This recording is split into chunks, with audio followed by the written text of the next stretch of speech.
September 19, 1944, 10:15 a.m. The Lorraine region of France, just east of Aricourt. A heavy layer of fog hugs the ground. Major Charles Carpenter, an aerial artillery observer for the U.S. Army's 4th Armored Division, is fighting the controls of his L-4 Grasshopper, tail number 43 to 29,928. The small plane bounces like a frightened sparrow, skimming dangerously close to the wet treetops. The air is turbulent. Visibility is less than a kilometer. Inside the cockpit, the engine roar is deafening. A 65-horsepower Continental A65 four-cylinder engine that sounds less like a war machine and more like a neglected farm tractor. The aircraft structure is laughably simple, a skeleton of welded steel tubes covered in lacquered linen. That's right, linen. No armor, no bulletproof glass, no self-sealing fuel tanks.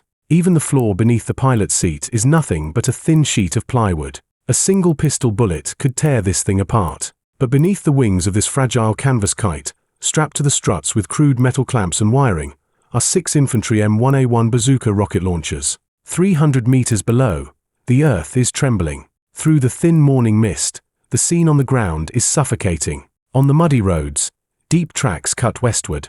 It is the vanguard of the German 113th Panzer Brigade. Massive Maybach HL-230 engines belch black smoke as several 45-ton Panther tanks use the fog to silently creep toward the flank of the U.S. 4th Armored Division. For the American Sherman crews on the ground, this is the prelude to a disaster. The Panther's 75mm main gun can easily penetrate a Sherman's frontal armor from 2,000 meters away. The Americans have to close to within 500 meters just to have a chance at scratching the Panther's side. It is an asymmetric slaughter waiting to happen. But in this moment, Carpenter decides to change the rules. He pushes the stick forward. The light plane, nicknamed Rosie the Rocketer, dips its nose violently. The altimeter spins wildly. 200 meters. 150. The plane screams in the dive, its fragile wooden wing spars groaning under the stress. Carpenter's eyes are locked on the grey-green monster below. It's a standard-issue Panther tank, its long barrel pointed toward distant American positions.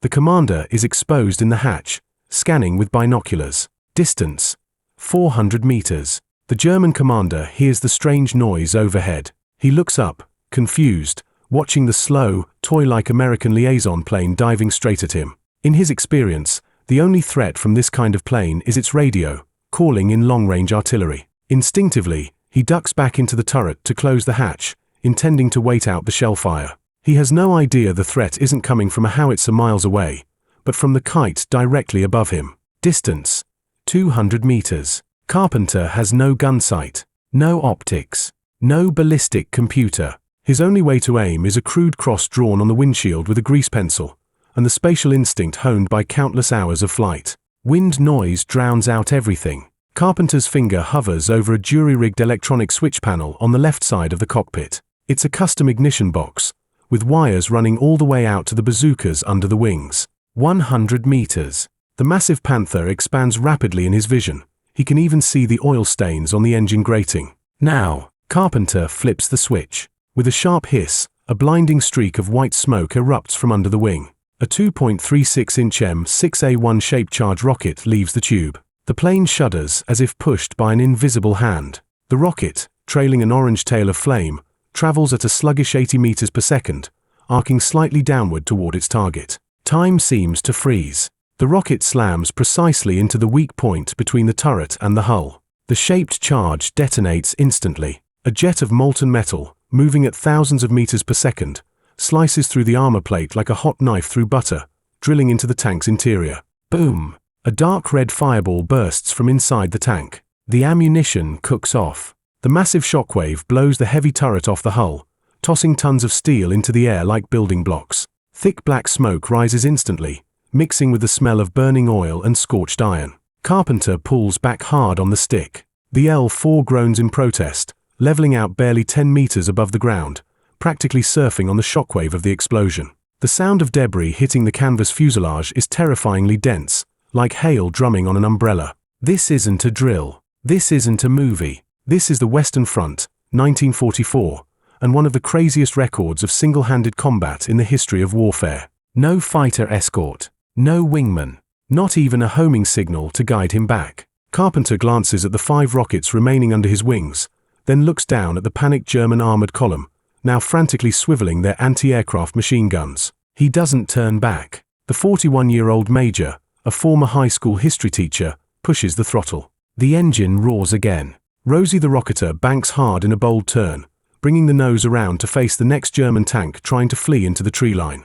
If war is a clash of steel, then right now, a plane made of wood and cloth is mocking the authority of armor. To understand how such a frantic story is even possible, we have to turn the clock back. We have to understand how, in an era of steel giants, a plane that could be wrecked by a collision with a bicycle earned the right to hunt tanks. And how Charles Carpenter, an observer who should have been in the rear drawing maps, became the mad major in the eyes of German tankers. On the massive aerial stage of World War II, B-17s dropped tons of bombs, and P-51 Mustangs hunted the Luftwaffe at high altitudes. They were the stars. But outside the spotlight, flying low over the mud and smoke of the front lines, was a humble little aircraft. No machine guns, no bomb racks, top speed so slow that military trucks could overtake it on the highway. This was the L-4 Grasshopper. Its predecessor was the famous civilian Piper Cub. The US Army bought them for one purpose: to be eyes in the sky. Their job was reconnaissance, liaison, evacuating the wounded, and most importantly, spotting for artillery. According to Army Air Forces regulations, the L-4 was absolutely forbidden from carrying weapons. Its payload limit was a few hundred pounds, barely enough for 2 men and a radio. Its structure couldn't handle the recoil of a heavy machine gun, let alone carry bombs. To German pilots, the L-4 wasn't even worth a 20mm shell. They usually ignored it or swatted it away like a fly. However, the battlefield doesn't care about regulations. By 1944, as the Allies pushed inland from Normandy, the front lines stretched out and the fighting became chaotic. In this jagged environment, artillery observers faced a major problem. When they spotted small German infiltration units, especially lone tanks, calling for heavy artillery took too long, or was denied because the target was too small. This meant observers had to watch helplessly as enemy tanks slipped away to ambush American convoys. This powerlessness deeply irritated Charles Carpenter. A former football coach before the war, he had a fence in his blood. He wasn't satisfied with being just a pair of eyes. He wanted to be a fist. During a visit to ground troops, Carpenter noticed the infantry's M1 bazooka. While short-ranged and inaccurate, it had one huge advantage: zero recoil. The exhaust gas vented backward, cancelling out the kick. A crazy idea flashed through his mind. If a soldier's shoulder can handle this, why can't a plane? It was an engineering nightmare. The bazooka produced a high-temperature backblast. If mounted incorrectly, the flame would burn right through the L-4's flammable linen skin, turning the plane into a flying torch. Plus, the weight and drag of the tubes would ruin the light aircraft's already pitiful aerodynamics. But Carpenter was a man of action. He and a few mechanics hid in a hangar and began their unauthorized experiment. They used metal clamps to fix the launchers to the wing struts. To stop the wings from burning, they adjusted the angles repeatedly and wrapped critical parts in asbestos insulation. It was a gamble. No wind tunnel data. No calculations. Just experience and gut feeling. The first test flight was top secret. When Carpenter pressed the trigger, he was ready to bail out. But a miracle happened. The plane only jolted slightly, and the rocket cleared the rail. The accuracy was terrible, but it proved one thing: the kite could bite. The next problem: how to aim. The L-4 flew at about 60 to 80 miles per hour. Laughably slow for aviation, but for ground attack, it was an unexpected advantage. Slow meant more time to search, more time to adjust. Carpenter discovered that if he flew dangerously low enough to see the badges on German helmets, and dove to use gravity for speed, the plane's flight path would align with the rocket's trajectory. He didn't need a fancy sight. He just needed to turn the plane itself into a giant scope, pointing the nose at the target until the very last second. That is how Rosie the Rocketer was born. Not a high-tech secret weapon, but a freak born of survival instinct. And in the autumn of 1944, this freak was about to teach the arrogant German panzer forces a bloody lesson on the Lorraine Plateau. Bringing our focus back to that smoke-filled morning, Major Carpenter is facing the biggest test of his career. This isn't a stray truck. It is a full, combat-ready German armored column. And the German anti-aircraft fire has woken up. The distinct ripping canvas sound of the milligram 42 machine gun tears through the air. Tracers whip toward the sky like red lashes. For a slow plane like the L-4, any machine gun is lethal. Bullets can easily punch through the fuselage, shatter the instrument panel, or kill the pilot instantly. Carpenter feels the shudder of impact. Bullets have already punched holes in his wings. Sunlight streams through the fresh tears in the fabric, blindingly bright. But he doesn't pull up to escape. Instead, he screams into the radio, even though he knows no one can probably hear him. He banks hard left, using a row of poplar trees as cover to dodge the heaviest fire. He is locked onto a target at the rear of the column, a half-track mounting a quad 20mm anti-aircraft gun. That is the biggest threat. He has to kill it first. It is a suicide run. The effective range of the 20mm cannon far exceeds the bazooka. Carpenter has to fly into the kill zone before the gunner can traverse his turret. The engine screams. The wind howls. Carpenter sees nothing but that rotating gun turret. He is like a medieval knight charging a fire-breathing dragon on a starving horse. Distance: 300 meters. The flak gun opens fire. A string of high-explosive shells bursts to his left, the shockwave nearly flipping the L4 over. Carpenter grits his teeth, fighting the stick to hold his course. 200 meters. 150 meters. Go to hell. He presses the switch for 2 rockets at once. The smoke clears, but the gears of war keep turning. Before we continue the story of Major Charles Carpenter's frantic hunt over Lorraine, we have to pause. We need to examine the desperate disparity in power between the two sides of this duel. This wasn't just David versus Goliath. This was a paper kite fighting a monster made of steel. If there was one flying machine on the European battlefields of 1944 that was despised by every fighter pilot, it was the L4 Grasshopper. Its official designation was the Piper L4. Before joining the Army, it was the Piper J3 Cub, a civilian plane that swept across America. It was designed to let ordinary people enjoy the pleasure of flight, not to fight a war. Close your eyes and imagine the construction of this aircraft. Its fuselage frame is welded from chromolybdenum steel tubing. That sounds strong, but those tubes were thinner than the frame of a bicycle. And covering that skeleton? Not aluminum alloy, not plywood. It was a layer of fabric called Grade A cotton. Yes, cloth. To make this cloth tight and waterproof, the factory coated it with multiple layers of nitrocellulose dope. This treatment worked, but it had a fatal side effect. It was highly flammable. A single hit from an incendiary bullet, or even a stray spark, would turn the entire plane into an oil paper lantern, burning it to ash in seconds. Then look at its heart, a Continental A65-8 air-cooled 4-cylinder engine. It produced a pitiful 65 horsepower. To put that number in perspective, the Willys Jeeps used by the US Army on the ground had 60 horsepower. In terms of raw power, this aircraft was essentially a flying Jeep. Its maximum level speed barely touched 85 miles per hour. But that was in ideal conditions. If it faced a headwind, the L4's ground speed could drop so low it looked like it was hovering, or even flying backward. There were countless instances where German infantrymen on motorcycles were stunned to find they could easily overtake an American plane flying right above them on the highway. That was the L4 in a nutshell. No armor, no speed, no self-sealing fuel tanks, no protection whatsoever. The pilot sat inside what was essentially a picnic basket with wings. According to standard US Army tactical doctrine, the L4 was strictly limited to non-combat roles.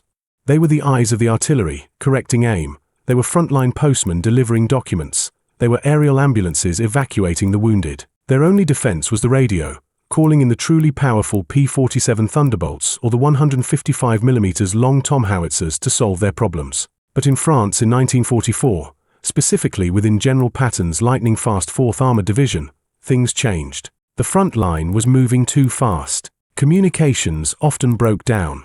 When the vanguard units were ambushed by Germans, tactical bombers were often grounded by weather or arrived too late due to communication lags. Ground artillery was often miles away, struggling to reposition and unable to provide fire support. This was the dilemma facing Charles Carpenter. Carpenter wasn't a soldier who followed the rules. This major from Illinois was a history teacher and a football coach before he enlisted. On the field, he believed in offense, in impact, in striking first. But in the cockpit of the L4, he was forced to play the role of a peeping Tom. Countless times, he watched from the air as a German Stu G3 or a Panzer IV, hidden in the bushes, calmly hunted passing American trucks. Carpenter could clearly see the sneers on the German tankers' faces, but he could do nothing. He even tried firing his Colt M1911 pistol at the ground to vent his rage, though it wasn't even enough to scratch the paint. "It's ridiculous," Carpenter wrote in his diary. "We fly right over the enemy, yet we can only watch them kill our brothers. The catalyst for change came from a chance inspection on the ground. At a muddy frontline airfield, Carpenter saw infantrymen maintaining their weapons. One item caught his eye, the M1A1 bazooka. It was a weapon so simple it bordered on crude. A hollow steel tube, a simple electric firing mechanism, and a rocket weighing about 3.5 pounds. But this simple tube fired an M6A1-shaped charge round. Using the Monroe effect, it could generate a jet of molten metal reaching thousands of degrees upon impact, punching through about 75 to 100 millimeters of vertical armor. What did that penetration data mean? It meant that while it couldn't penetrate the thick frontal armor of a German Tiger or Panther tank, it was lethal if it hit the top, the rear, or the side engine compartment. A bolt of lightning struck Carpenter's mind. The plane doesn't need to handle recoil. The rocket flies under its own power. The tube just provides guidance. If a soldier's shoulder can take it, why can't a plane's wing? He found his crew chief, a sergeant with an equally adventurous spirit. The two of them gathered around the L4, codenamed Rosie, and began a modification project that violated every safety regulation in the book. The first step was the mounting. The L4's wings were held up by V-shaped metal struts. Carpenter decided to use these struts as hardpoints. They found ordinary metal hose clamps and strapped the bazooka tubes directly to the wing struts. It was a crazy structure. No aerodynamic calculations. No stress testing. They simply tried to keep the launch tubes parallel to the axis of flight. Next came the trickier problem: ignition. The bazooka was electrically fired, relying on dry batteries to activate the electric primer at the base of the rocket. Carpenter rewired the cockpit's electrical system. He installed a crude junction box under the dashboard to the left of the pilot's seat, lined with toggle switches. Wires ran out through the cabin wall, wound around the wing struts, and finally connected to the binding posts at the rear of the rocket launchers. To prevent the rocket's backblast from burning the plane's fragile linen skin, they adjusted the mounting position repeatedly, ensuring the tail of the tube extended far enough past the wing's trailing edge so the 1,000-degree exhaust jet would vent into empty air. Even then, just to be safe, they coated the wing fabric near the muzzle with a thick layer of fire-retardant paint. The first test was conducted in secret. Not even the base commander knew what these two madmen were up to. Carpenter took the plane up to a deserted field. He picked out an old tree stump as a target. He dipped the nose, aimed, and flipped the switch. Whoosh! The plane shuddered slightly. No violent recoil. No stall. The rocket trailed smoke as it flew out. Although it missed the target by several meters, it had successfully launched. This will work. Carpenter was as excited as a kid with a new toy. But this was just the beginning. Early tests exposed a mountain of problems. First was accuracy. The bazooka rocket had a low muzzle velocity, only about 80 meters per second. This meant its trajectory was very curved, like throwing a stone. Furthermore, the fins on the rocket were small, making it highly susceptible to crosswinds. On the ground, infantry had optical sights to correct their aim. Up in the plane, Carpenter had nothing. He tried drawing lines on the windshield. He tried using rivet heads as reference points. None of it worked well. Finally, he realized a truth. In low-altitude attacks, feel was more important than calculation. He needed to correct his aim by instinct, like a cowboy shooting from the hip, what Americans call Kentucky windage. Second was the lack of firepower. Initially, he only installed one tube on each wing. That meant only 2 shots. With the bazooka's terrible accuracy, that was too few. He might fire both and fail to even scratch the tank's paint. So, the modification escalated. 2 weren't enough. Make it 4. 4 not enough. Make it 6. The final form of Rosie had 3 bazooka tubes strapped to the struts on each side, arranged in a tiered cluster. 6 rockets, plus the weight of the tubes and mounting hardware, added about 100 pounds of load. For a 65 horsepower plane, 100 pounds was a massive burden. The takeoff roll got longer, the climb rate became sluggish, and the top speed dropped. Air resistance increased significantly. The plane whistled strangely as it flew. The aircraft became heavier, clumsier, and more dangerous. If the engine quit at low altitude, this L4, carrying a bundle of iron pipes, would drop like a brick. There would be no chance to glide to a landing. But Carpenter didn't care. Looking at those 6 dark muzzles under his wings, he felt a power he had never known before. He was no longer a spectator. He was a hunter. He gave the plane a resounding name, Rosie the Rocketer, a tribute to the famous wartime icon Rosie the Riveter. He painted the name on the nose, declaring the rebirth of this machine. Now he had the weapon. He had the vehicle. But there was one final, deadly problem: the opposition. Carpenter was about to face the most elite, battle-hardened German armored units of World War II. The Germans took air defense very seriously. Every armored column included specialized anti-aircraft vehicles, like the Whirlwind, Flakpanzer, armed with quad 20mm cannons firing 3,200 rounds per minute, or half-tracks mounting 37mm guns. Beyond that, every tank commander's cupola usually mounted a $34 or $42 general-purpose machine gun. Even the Mauser 98K rifles in the hands of infantrymen were a threat to a low-flying L4. In conventional air combat, fighters relied on speed and altitude to evade flak. A P-47 would dive from thousands of feet, drop its bomb, and pull up immediately. The whole attack lasted seconds. Ground fire struggled to lock on. Carpenter couldn't do that. His plane was too slow. If he fired the bazookas from high altitude, the rockets would drift to nowhere. To guarantee a hit, he had to get close. Extremely close. He had to fly within 100 meters of the tank, a distance where even a nearsighted German soldier could hit him with a rock. It was a tactic that violated every instinct of survival. Many of his comrades thought Carpenter had lost his mind. They bet that this toy plane with rockets wouldn't survive its first sortie. Some pilots joked, "Charles, you better put a frying pan under your butt, or a German bayonet might poke right through your seat." But through this seemingly suicidal behavior, Carpenter had keenly identified a blind spot in the German defense system. German radar and early warning networks were designed for Allied bomber streams and fighter squadrons. They were used to looking up, scanning for the screaming metal storms coming from high altitude. They never imagined the threat would come from treetop level, from a canvas plane flying slower than a bird and quieter than a tractor. Furthermore, the elevation angles and tracking speeds of heavy anti-aircraft guns made it difficult to deal with targets hugging the ground. When the L4 weaved through the trees, the gunner's line of sight was blocked. When the L4 suddenly popped up over the treetops, the gunners only had seconds to react. This was Carpenter's opportunity. Using terrain for cover, infiltrating at ultra-low altitude, striking at point-blank range, and running away. This wasn't a dogfight. This was aerial guerrilla warfare. September 1944. The dark clouds of the Lorraine campaign covered the earth. Patton's tank corps struggled in the mud, locked in a desperate fight with the assembled German panzers. Carpenter climbed into his cramped cockpit and buckled his harness. He checked the ignition box on his left, confirming all switches were in the OFF position. He didn't want to accidentally blow his own propeller off during takeoff. The mechanic swung the prop hard. The engine sputtered a few times, then settled into a steady roar. "Good luck, Major," the mechanic shouted, his eyes full of worry. Carpenter gave a thumbs up and pushed the throttle. Rosie the Rocketer bounced along the grassy strip, the 6 bazookas shaking violently under the wings, looking like they might fall off at any moment. Finally, the wheels left the ground. The plane climbed slowly, disappearing into the morning mist. The legend of Mad Charlie had officially begun, and the German tankers on the ground had no idea that the Grim Reaper had changed his face and was coming for them riding on the back of a snail. This wasn't just a successful modification experiment.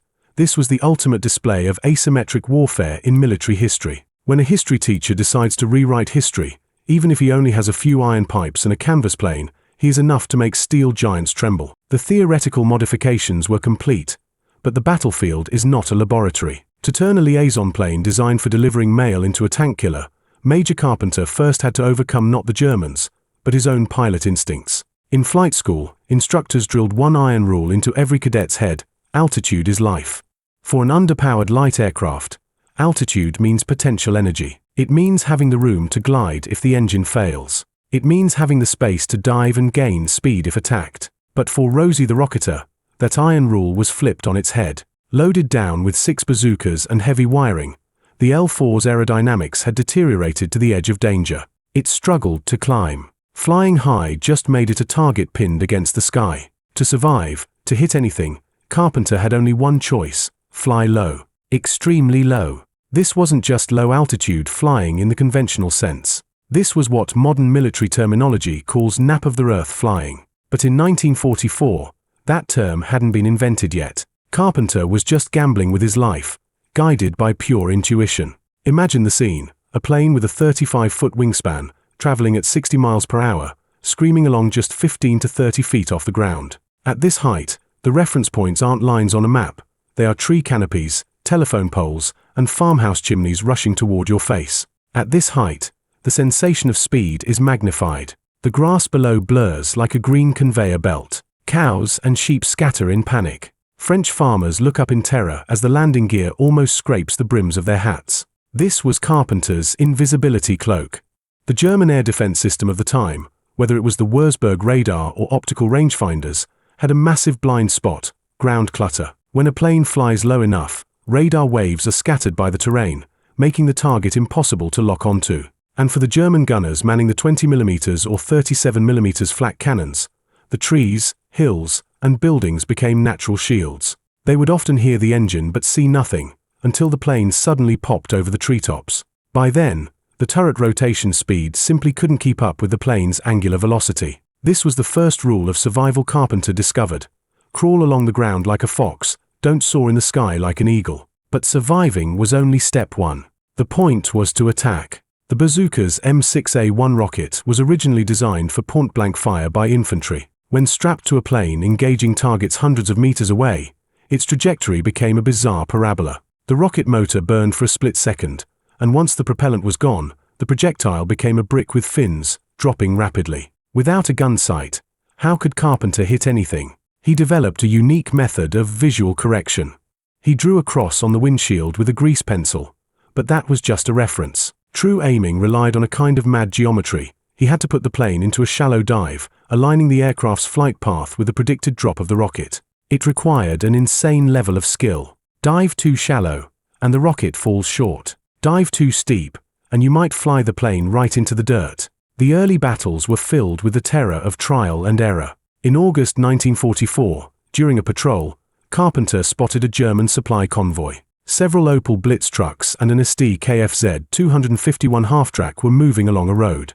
It was the perfect test subject. Carpenter dipped the nose, using a row of poplars for cover, approaching the convoy from the rear. Distance: 500 meters. The Germans didn't react. Distance: 300 meters. The engine noise gave him away. The machine gunner on the half-track started swinging his barrel around. Carpenter felt his throat go dry. At 300 meters, he flipped the switch. Whoosh, whoosh. 2 rockets flew out. Failure. The distance was too great. The rockets lost momentum in mid-air, tracing a huge arc and plunging into the mud dozens of meters behind the trucks, puffing up 2 harmless clouds of black smoke. The Germans returned fire. Machine gun bullets began to whistle past. Carpenter yanked the stick back, the L4 struggling to climb and turn, barely clearing the treetops. This failure taught Carpenter a brutal truth. 300 meters was too far. For this weapon system, the effective range had to be compressed to 150 meters, maybe even 100. It meant he had to fly into the absolute kill zone of German small arms. He had to be close enough to see the fear in the German soldier's eyes before he pulled the trigger. A few days later, he went out again. This time, he was smarter. The target was a German armored scout car parked next to a barn. Carpenter didn't fly in a straight line. He circled wide, cut the throttle to idle, and used the wind to mask the engine noise, gliding in from the barn's blind side. When he whipped around the roof of the barn, the armored car was right there, less than 100 meters away. Carpenter instinctively fired 2 rockets at once. This time, he didn't give gravity a chance to interfere. The rocket screamed out, flying for barely a second before slamming precisely into the side of the armored car. Boom! The violent explosion tore through the thin armor, and the vehicle was instantly engulfed in flames. Carpenter pulled up and looked back to see the car turned into a heap of burning scrap metal. That was Rosie the Rocketer's first confirmed kill. This proved 2 things. First, the system could kill, and second, if you got close enough, even God couldn't save the Germans. As the victories piled up, Carpenter's tactics became smoother and bolder. He was no longer satisfied with sneaking up on soft targets. He turned his eyes toward the real prize, tanks. But he knew the bazooka's power was limited. Attacking a tank from the front was suicide. He had to hit the weak spots, the top armor and the engine deck. And so, the prototype of a tactic later known as the pop-up attack was born. Carpenter would fly nap of the earth, hunting for German armor. Once a target was found, he used terrain, a small hill or a patch of woods, to approach unseen. At the last possible second, he would pull up hard, climbing to about 50 meters to get a brief, bird's-eye view. In that split second, The tank's thin top armor was exposed. He would immediately slam the nose down into a short, sharp dive, fire the rockets, and then yank the stick back to pull out of the dive just before hitting the ground, using the momentum to escape. This tactic left the Germans completely baffled. In the German tanker's manual, air defense was designed for high-speed fighter bombers like Thunderbolts or Typhoons. They were used to hearing a massive roar followed by a dark speck diving from the clouds. But now, they were facing a completely different kind of ghost. This plane would suddenly pop out from behind a hedge. It flew sluggishly, looking harmless, like a lost crop duster. Some German commanders even hesitated to open fire, fearing that shooting at it would reveal their position to American artillery. That hesitation was their death warrant. A captured German field diary recorded this confusion and fear. "Today we were attacked by those little American planes. It's madness. It flies slower than our trucks, with iron pipes hanging under the wings." Muller's tank was hit in the engine and the whole thing burned up. "We didn't even have time to set up the flak guns. This isn't an air force, it's flying infantry." Mad Charlie, that was the nickname given to him by his brothers in the 4th Armored Division. On the German side, the legend of Bazooka Charlie began to spread through the trenches. Some said he was a lunatic, others thought it was a secret American weapon. But for Carpenter, it was a lonely, dangerous hunt. Every sortie was a dance with the Grim Reaper. The L4 had no armor. A single rifle bullet could puncture the fuel tank or the pilot. Carpenter's plane was covered in patches. Once, a bullet punched through the floorboard and shattered the compass between his legs. Another time, a 20mm shell sheared off a wingtip, and he managed to limp the plane back to base on pure skill. To increase kill probability, Carpenter began salvo firing.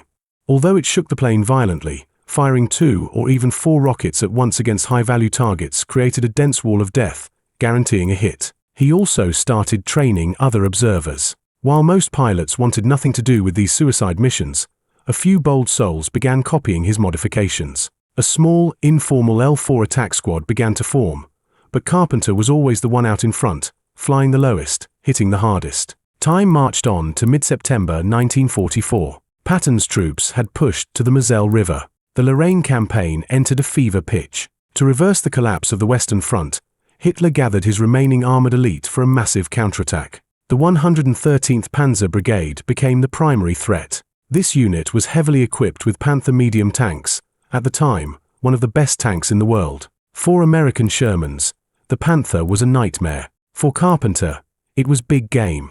The smell of a major battle was in the air. Weather conditions began to deteriorate, clouds lowered, and fog rolled in. For the conventional Air Force, this was grounding weather. P-47 fighters were stuck on the tarmac. B-17 bombers couldn't take off. There was a dangerous vacuum in American air support. It was the perfect timing for a German counterattack. But the Germans forgot one thing. There is a plane that doesn't need a long runway or blue skies. As long as you can see the treetops, it can fly. Carpenter stood by the muddy runway, watching the ground crew load fresh rockets under Rosie's wings. Rain pelted his leather jacket. He wiped the water from his face, his eyes sharp as a hawk's. He knew the real test had arrived. No more picking off stragglers. No more hit-and-run guerrilla tactics. He was about to face a concentrated German armored formation. He climbed into the cockpit and checked that crewed ignition box one last time. "Sir, the weather is terrible," the ground crew warned. "Terrible for us." Carpenter cranked the engine, the propeller flinging a ring of mist. "But for German tanks, this weather is perfect for hiding. If we don't go dig them out, our tankers are going to get slaughtered in the fog." The engine roared, and the L4 slid onto the runway. This time, he wasn't going for reconnaissance. He was going to war. In the next 48 hours, the skies over Lorraine would witness one of the most incredible sights in aviation history. A wooden plane, in the vortex of a massive tank battle, launching a quixotic charge against a flood of steel. Only this time, the lance in Don Quixote's hand was fire capable of melting armor. September 19th, 1944. Aracourt sector. Visibility near zero. The sky hangs overhead like a dirty, wet rag. For the Allied 19 Tactical Air Command, it is a curse. Hundreds of P-47 Thunderbolt fighter bombers are forced to sit on the runways, pilots playing cards and smoking in readiness rooms, listening to the rain drum on the roof. Air superiority has vanished. This is exactly the moment General Hasso von Manteuffel, commander of the German 5th Panzer Army, has been waiting for. Under the cloak of fog, the 113th Panzer Brigade slides toward the flank of the U.S. 4th Armored Division like a viper striking from its hole. Their goal is clear: cut patterned supply lines and devour the American salient whole. On the ground, the Sherman crews of the 37th Tank Battalion are on edge. In this weather, they can't see the tree line 100 meters away, and from that tree line, a Panther with its long-barreled gun could emerge at any second. 11 a.m. The radio crackles with static and desperate calls for help. German vanguard units are engaging. In this moment of spreading chaos and panic, a faint but determined buzz cuts through the noise of battle. Major Charles Carpenter and Rosie the Rocketer are airborne.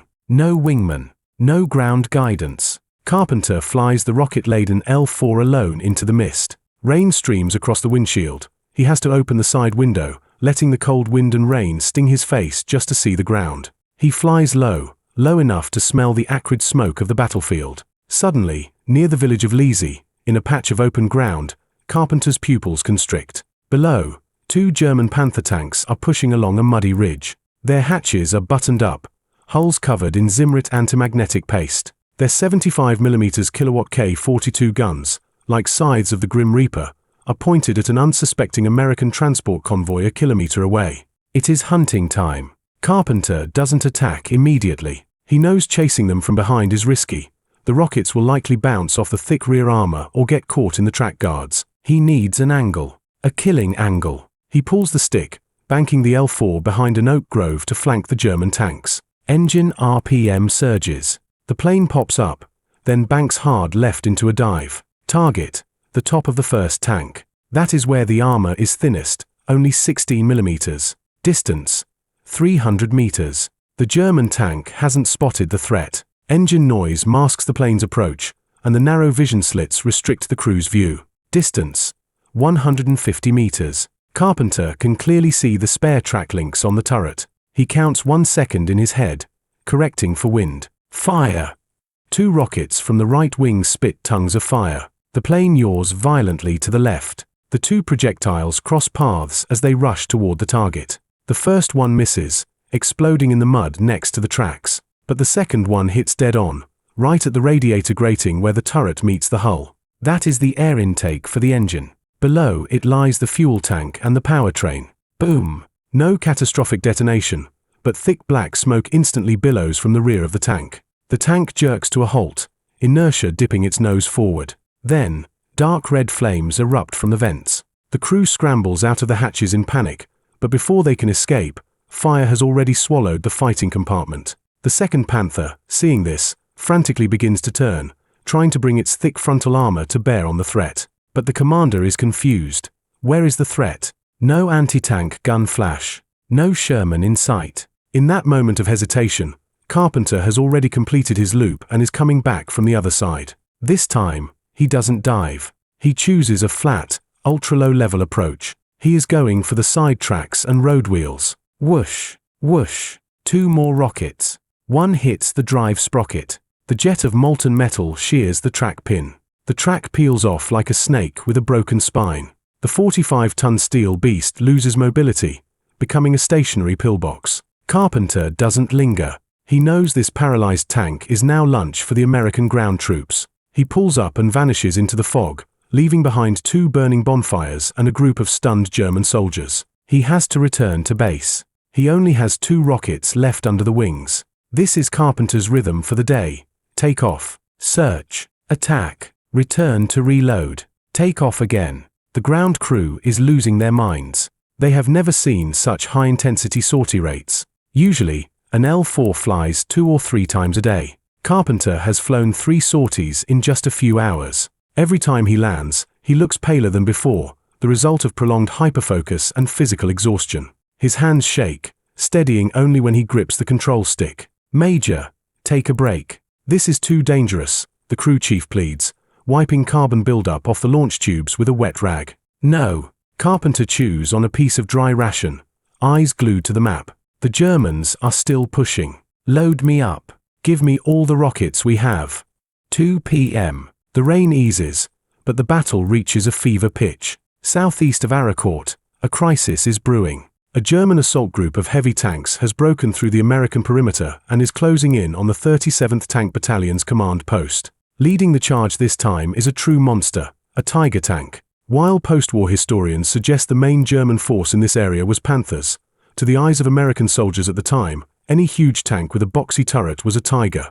And the one facing Carpenter, be it Tiger or Panther, has an 88mm or 75mm long gun capable of destroying the American command vehicle from 2 kilometers away. American troops on the ground are screaming for support, but their artillery is pinned down by German counter-battery fire. Carpenter arrives. When he spots that massive grey silhouette from treetop height, he sucks in a cold breath. Flanking the tank are 2 half-track flak vehicles, their quad 20mm guns pointing alertly at the sky. It is a death trap.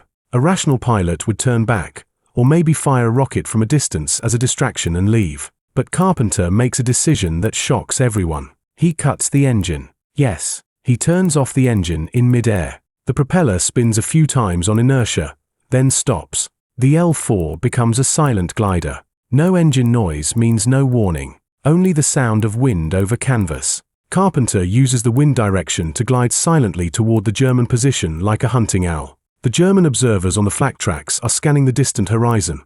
They never notice the shadow approaching under the grey clouds right above them. Altitude: 100 meters. 80, 50. Carpenter restarts the engine. Roar. The engine explosion at point-blank range sounds like a thunderclap to the Germans on the ground. The psychological shock is devastating. The flak gunners look up instinctively, but before they can traverse their guns, the Reaper is already there. Carpenter doesn't save ammo this time. He fires 4 rockets in one go, emptying Rosie's entire inventory. 4 dragons of fire rush toward the heavy tank from less than 50 meters away.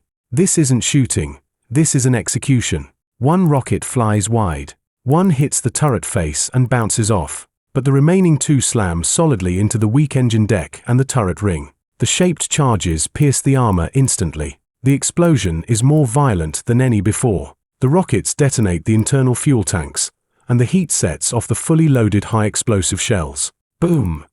An earth-shattering blast. The heavy tank's turret is popped off like a champagne cork, flipping through the air and crushing the flak track next to it. A massive pillar of fire shoots into the sky, instantly evaporating the surrounding fog. The shockwave hits Carpenter in the air. The L4 is tossed like a dead leaf in a gale, shuddering violently, the wings creaking ominously. Carpenter stomps the rudder and fights the stick, barely pulling the plane back from the edge of a stall. He looks back. On the ground, the once invincible steel monster has become a giant torch. The German infantry nearby have dropped their weapons and are running with their hands over their heads. They are broken. They cannot comprehend this destruction from the sky. Target destroyed, Carpenter says calmly into the radio, though his heart is pounding against his ribs. Silence on the radio for a few seconds, then a cheer erupts. Good job, Charlie. You're a lifesaver. By the end of the day, Major Carpenter's logbook has added several more kills. He hasn't just destroyed tanks. More importantly, he has broken the back of the German offensive at the Americans' most vulnerable moment. When Rosie the Rocketer lands on the muddy strip for the last time, she is battered. There are new bullet holes in the fuselage. A strut on the right wing is slightly bent, a scar from high-G maneuvering. Carpenter climbs out of the cockpit, his legs barely holding him up. The ground crew rushes over to hug him, but he just waves his hand and points to the plane. Check the engine. We fly again tomorrow. During those days in the Lorraine campaign, Charles Carpenter and his L4 became a battlefield legend. According to the 4th Armored Division's official reports, Carpenter's confirmed kills of German armored vehicles in September reached a staggering number. This included several Panthers and Tiger tanks. He created a brand new mode of warfare. He proved that in the low-altitude arena, agility and stealth could defeat heavy armor. He showed the world that combat power isn't determined by the size of the plane, but by the guts of the pilot. However, the most shocking event was yet to come. In a subsequent battle, Carpenter forced a squad of German soldiers to surrender without firing a shot. While mopping up the battlefield, Carpenter spotted a group of German infantry hiding in a trench. He was out of rockets, but he didn't leave. He flew the plane in dive after dive over their heads, using the prop wash and the roar of the engine to terrorize them. These soldiers, already terrified by the reputation of Bazooka Charlie, looked at the crazy plane and expected rockets to rain down any second. Finally, waving white handkerchiefs, they climbed out of the trench and raised their hands to the approaching American ground troops. This was Charles Carpenter. He didn't just destroy enemy tanks, he destroyed their will. After the smoke cleared at Aracourt, General Patton personally met the Mad Major. The general, known for his fiery temper, looked at the beat-up plane with bazookas and laughed. "Damn it, that's the kind of soldier I want. If you could mount this stuff on a jeep and make it fly, I bet you'd level Berlin." But the war wasn't over. The legend of Rosie the Rocketer was still being written. As the spring of 1945 approached, the smoke over the European battlefields began to clear. The Allied tide of steel crossed the Rhine, and the death knell for Nazi Germany had been struck. In the grand tapestry of this conflict, Major Charles Carpenter and his Rosie the Rocketer might seem like an insignificant pixel, but in the archives of military aviation history, that pixel shines with a blinding brilliance. When we look back and re-examine this seemingly absurd chapter of war, we must confront a set of cold, yet staggering statistics. Throughout the war, flying that incredibly fragile L-4 liaison plane, Major Carpenter was confirmed to have destroyed 6 German tanks, including 2 heavy Tiger tanks, along with an unknown number of armored cars and trucks. Pay attention to that number. 6. In the context of the Eastern or Western fronts, where thousands of tanks clashed, this number seems insignificant. Panzer ace Michael Wittmann destroyed 138 tanks. American Sergeant Lafayette Poole knocked out 258 vehicles. Compared to them, Carpenter's record might seem negligible. But we must look at the denominator. Wittmann commanded a thick, heavy Tiger. Poole commanded a Sherman with a cannon and armor. Carpenter flew a kite made of steel tubes, wood, and linen. He had no armor protection, no co-pilot, and not even a gun sight. Using 65 horsepower to challenge a 700 horsepower steel monster. Using 2.36-inch light rockets to oppose 88mm high-velocity armor-piercing shells. This wasn't combat. This was an art form performed on a razor's edge. In terms of cost-effectiveness and risk-to-reward ratio, Carpenter was undoubtedly one of the most efficient tank killers of World War II. So, why did Bazooka Charlie succeed? Was it just luck? Post-war analysis by military historians offers a thought-provoking conclusion. Carpenter's success was, in fact, a premature preview of modern attack helicopter combat concepts. First was the innovation of terrain masking. Before Carpenter, airplanes belonged to the sky, but Carpenter brought the plane down to the earth. He used forests, hills, and even buildings as cover, turning 3-dimensional air combat into a 2.5-dimensional raid. This is the core tactic of later Apache and Cobra gunships, the nap of the earth assault. He proved that ultra-low altitude wasn't just a no-fly zone, but a blind spot for radar and air defense. Second was the concept of the top attack. German frontal armor was impenetrable, but the top was often only a dozen millimeters thick. Carpenter used the plane's mobility to strike the tank's most vulnerable skull. This method became the standard attack mode for anti-tank missiles like the Javelin decades later. Carpenter used the most primitive rocket launcher to demonstrate the most advanced logic of destruction. Finally, there was the terror of psychological warfare. 4 German soldiers, that lingering fly overhead was more spirit-breaking than distant bombers. Bomber attacks are one-off events.